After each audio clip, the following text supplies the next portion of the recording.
everybody. Go ahead and turn your Bibles to Exodus chapter 13. We're going to do 13 and 14 today. So let's go ahead and jump in.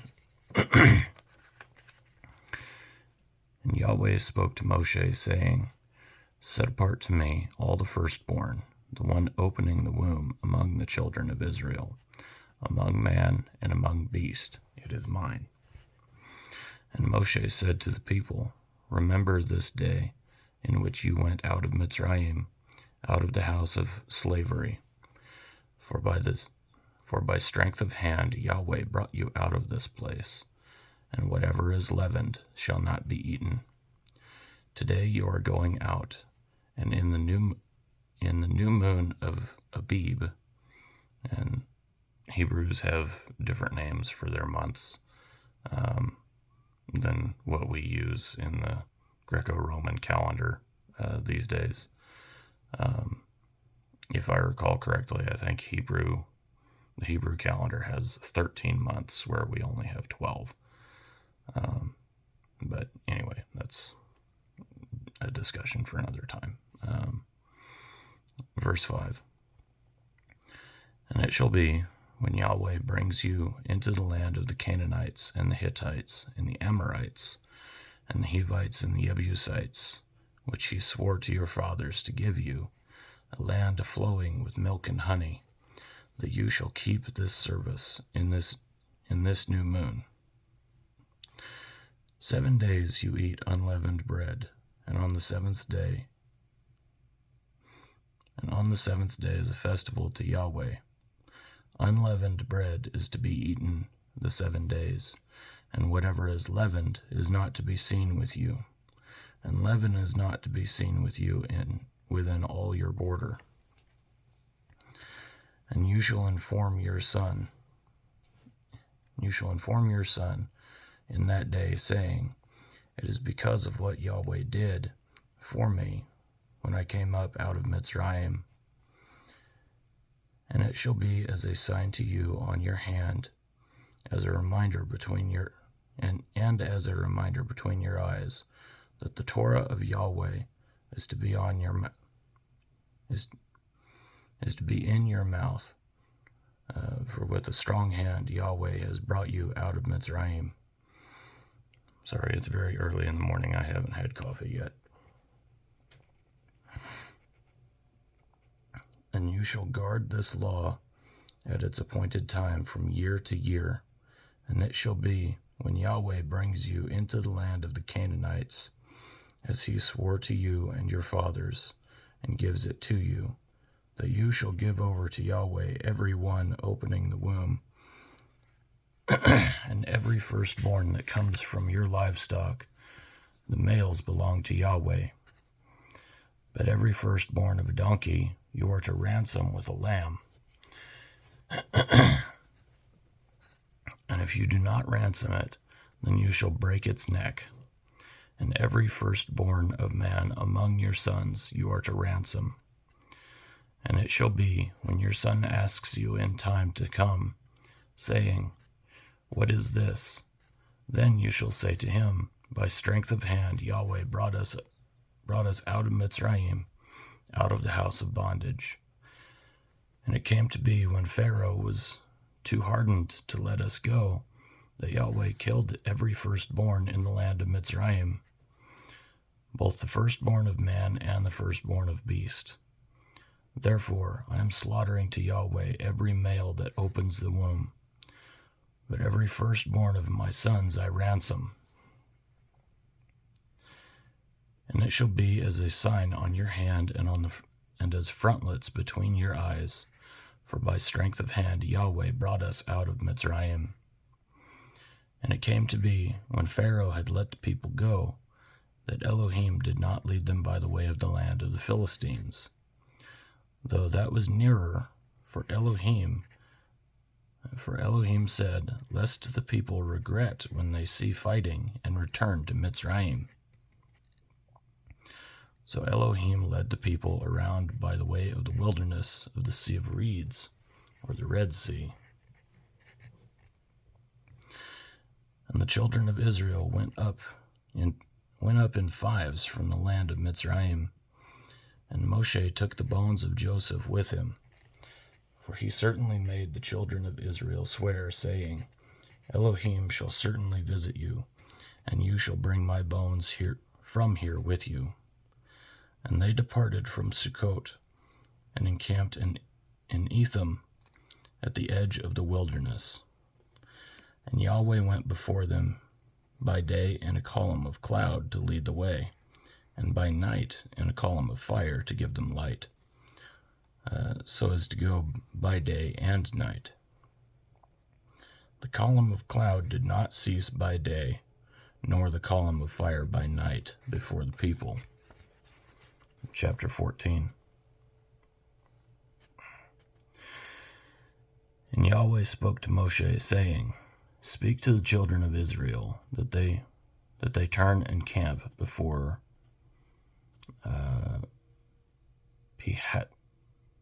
I don't know how to say that.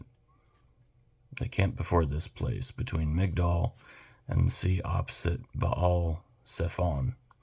Camp before it by the sea.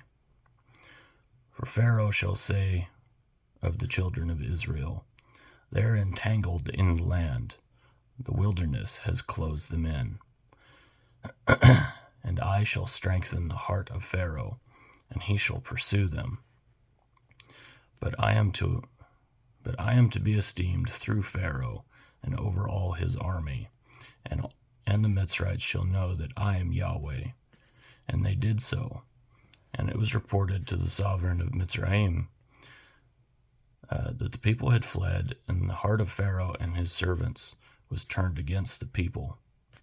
And they said, Why have we done this, that we have let Israel go from serving us?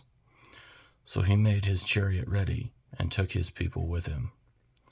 And he took 600 choice chariots, and all the chariots of Mitzrayim with officers over all of them.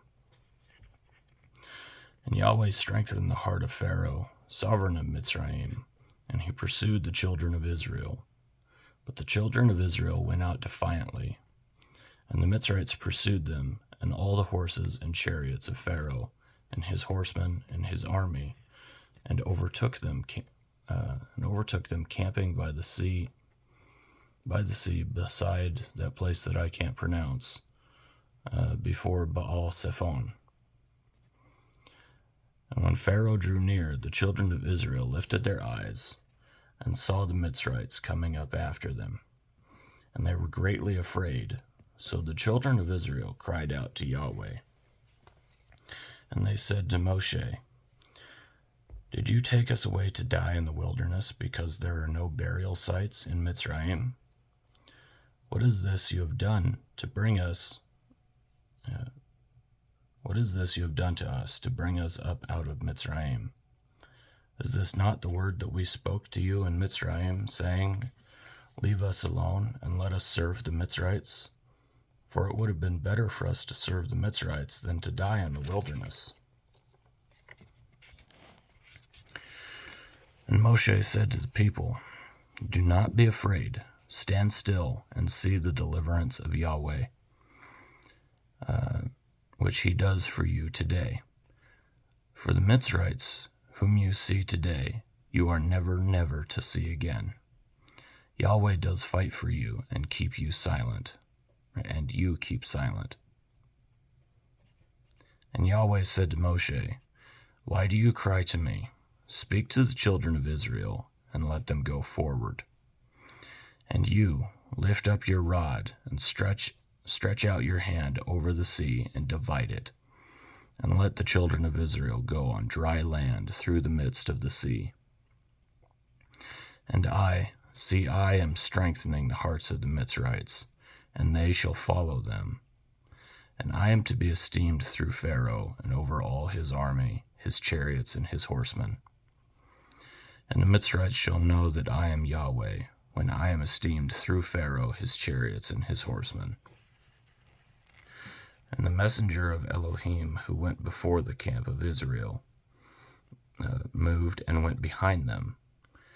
And the column, real quick, I'm going to back up, because I don't remember if I've ever mentioned this before. verse 19, and the messenger of Elohim, and you'll notice there capital M, messenger. Anywhere that you see the capital M, messenger, in here, it's believed that that's Jesus, or Yeshua in Hebrew.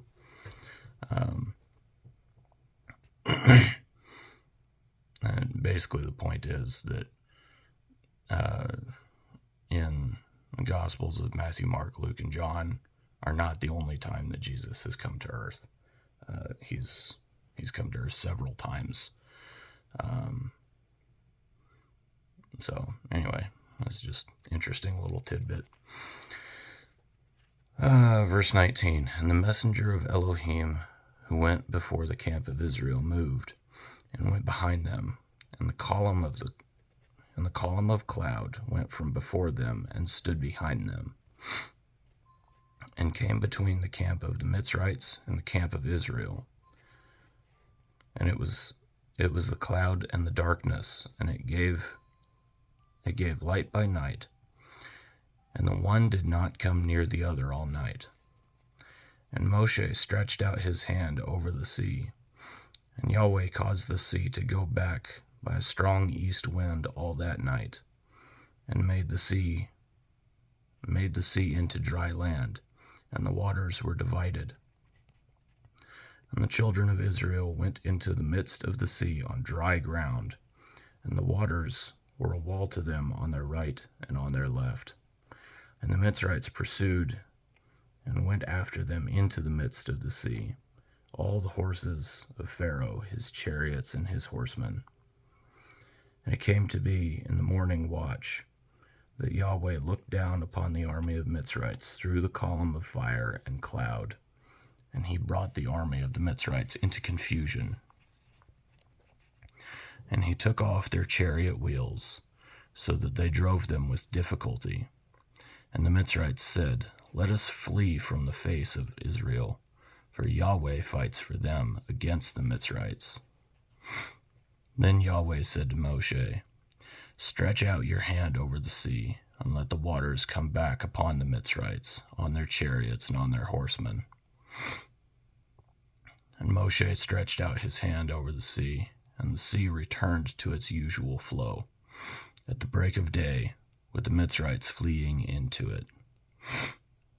Thus Yahweh overthrew the Mitzrites in the midst of the sea. And the waters returned and covered the chariots and the horsemen, and all the army of Pharaoh that came into the sea after them, and not even one was left of them. And the children of Israel walked on dry ground in the midst of the sea, and the waters were a wall to them on their right and on their left. Thus Yahweh saved Israel that day out of the hand of the Mitzrites. And Israel saw the Mitzrites dead on the seashore. And Israel saw the great work which Yahweh had done in Mitzrayim. And the people feared Yahweh and believed Yahweh and his servant Moshe. And that's chapter 14. And just kind of another interesting little tidbit. There's been like archaeological surveys, if you want to call it that, whatever you want to call it, of the area where this is said to have happened, and they have found evidence that this actually happened. For all the naysayers that say the Bible is fake, this is in the Gulf of Aqaba, if I recall correctly. And they've dove down and found that on either side of this, there's a little land bridge. It kind of slopes down nice and gentle, a couple hundred feet, goes across, and then slopes back up nice and gentle to the other side. And it's this land bridge is only like 100 or 200 yards wide, and on either side of it, it's steep drop-offs. real rocky, and it's one of them deals of, if there were no water there, you would need climbing equipment to get up and down these drop-offs, because it's very steep, very rocky, versus this one little land bridge that's only a couple 100 yards wide. It's nice and smooth. There's a few inches of sand and then solid rock underneath of it. And so, point being, it made for relatively easy walking for the Israelites to get across right here. And you can find pictures of this online. Look this up. I'm not making this crap up myself. They have found the remains of chariot wheels, of the chariots themselves, and they're encased in coral now. The wooden structures of the chariots themselves are gone, because they've rotted away, because they've been underwater for thousands of years. But the coral grew onto these things, and there's straight lines and right angles and perfect wheel shapes, that Egyptian scholars have agreed that these coral structures greatly resemble Egyptian chariots that were in use at the time that the Exodus is said to have happened. In addition to that, they found a lot of horse skeletal remains down there as well, and I believe they found weapons and stuff down there. I think they may have found weapons and stuff down there as well.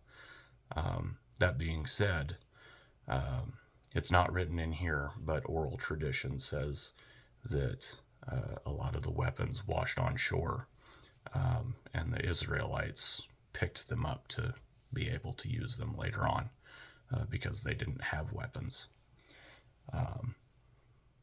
So anyway, just interesting little tidbits. So yeah, next time we'll pick it up in chapter 15. Thanks for watching.